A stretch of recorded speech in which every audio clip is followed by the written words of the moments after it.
ओम नमो भगवते वासुदेवाय। ओम नमो भगवते वासुदेवाय। ओम नमो भगवते वासुदेवाय। नारायणं नमस्कृत्यं नरं चैव नरोत्तमं देवी सरस्वती व्यासं ततो जयमुदीरयेत्। नष्टप्रायेषु भद्रेषु नित्यं भागवत सेवया भगवतीम् उत्तमश्लोके भक्तिर्भवति नैष्ठकी। Hare Krishna. We are reading Srimad Bhagavatam, Canto 3, Chapter 1, titled as Questions by Vidura, Shloka number 4. You can repeat after me. Nahi alpa-artha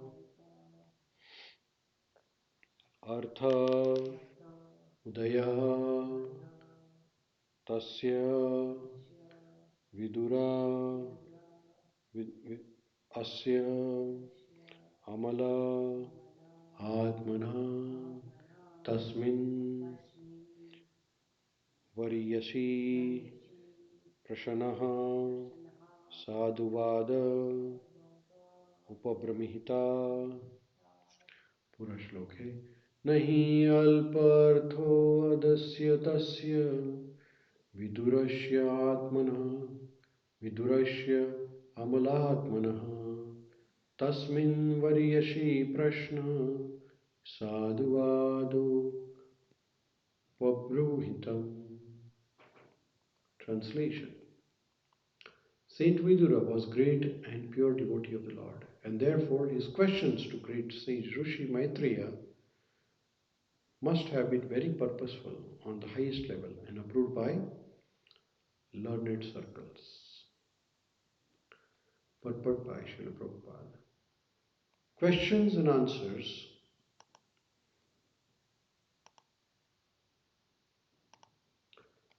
among different classes of man have different values.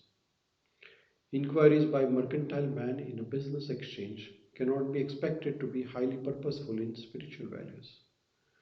Questions and answers by different class of man can be guessed by the caliber of a person who is concerned. In Bhagavad Gita, the discussion was between Lord Krishna and Arjuna, the Supreme Person and the Supreme Devotee respectively. The Lord admitted Arjuna to be his devotee and friend, and therefore any sane man can guess that the discussion was on the topic of Bhakti Yoga system. Actually, the whole Bhagavad Gita is based on the principle of Bhakti Yoga. There is difference between karma and karma yoga.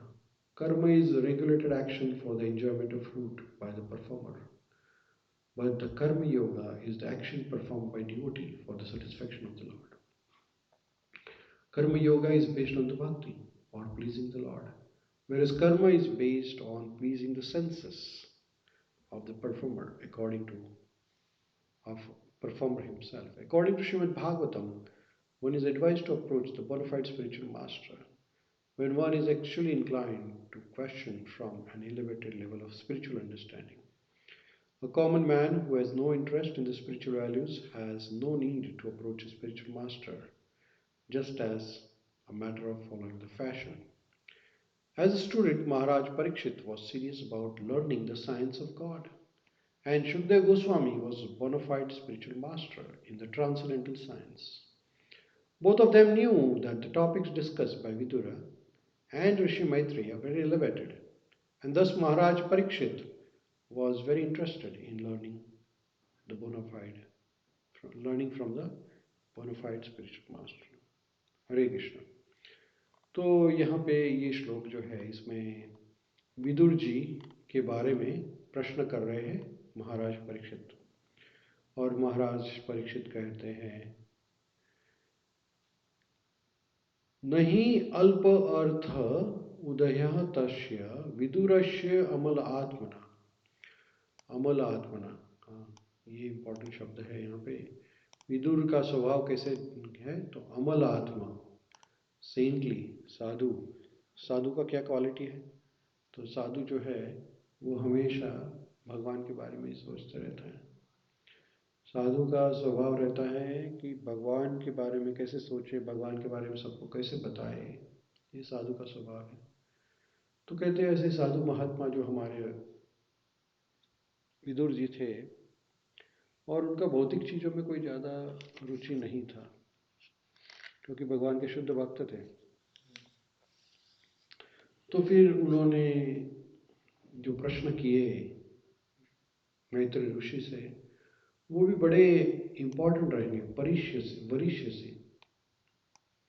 वरीयसी यानी बहुत important प्रश्न कुछ किए रहेंगे उन्होंने। तो ऐसा उन्होंने गैस लगाया। क्यों?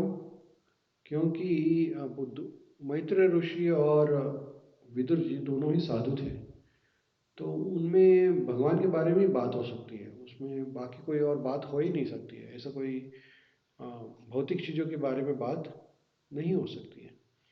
तो प्रभुपाद जी कहते हैं यहाँ पे कि दुनिया में अलग अलग प्रकार के लोग रहते हैं, और हर एक का बात करने का जो टॉपिक है वो अलग रहता है। जो भौतिकवादी लोग हैं वो पैसे के बारे में बात करते हैं, या फिर मेरी बीवी, मेरा बच्चा, मेरा घर, मेरा मकान, और मैं इतना हूँ, मैं उतना हूँ, मेरे ये है, मेरे वो है। लोगों से बात करो तो वो ही बताएंगे कि मेरे पास इतना पैसा है, मेरे सिस्टर के पास, मेरे बहन के पास, मेरे भाई के पास, मेरे पास इतना पैसा है, हमारे पास बहुत कुछ है। तो ये ऐसे साधारण लोग बात करते रहते हैं। लेकिन जब भक्त बात करते हैं तो वो ऐसी बातें नहीं करते पैसे के बारे में, या फिर घर के बारे में, या किसी को ऊंचा दिखाना, किसी को नीचा दिखाना, ऐसे बात नहीं करते। भक्त क्या करते हैं? तो सिर्फ भगवान के बारे में बात करते हैं। हाँ, तो यहाँ पे प्रभुपाद जी भगवत गीता का उदाहरण दे रहे हैं कि भगवान अर्जुन और कृष्ण के बीच में क्या संवाद हुआ। ऐसा कोई भौतिक चीज के बारे में संवाद नहीं हुआ। जो भी हुआ वो आत्मा और परमात्मा के बारे में। तो भगवान ने अर्जुन को मित्र कहा, लेकिन मित्र में भी बात क्या हुई? तो वही स्पिरिचुअलिटी के बारे में बात हुई, भक्ति योग के बारे में बात हुई। तो भगवत गीता पूरा जो है शास्त्र, ये भक्ति योग के ऊपर ही है, और उसमें भी एक कर्म योग शास्त्र है। तो प्रभुपाद जी यहाँ पे कर्म और कर्म योग के बारे में बता रहे हैं कि साधारणतः व्यक्ति कर्म करने के लिए उत्सुक रहता है। कर्म यानी क्या?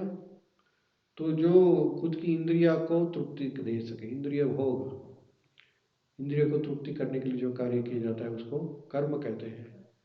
और भगवान के आनंद के लिए जो किया जाता है उसको कर्मयोग कहते हैं।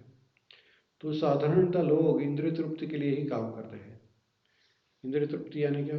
तो कहते हैं कि मुझे अच्छा घर कैसे मिले, मुझे अच्छा मकान कैसे मिले, मुझे अच्छा खाना कैसे मिले, मुझे ज़्यादा से ज़्यादा पैसे कैसे मिले, जिससे कि मैं बहुत ऐश्वर्य पा सकूं।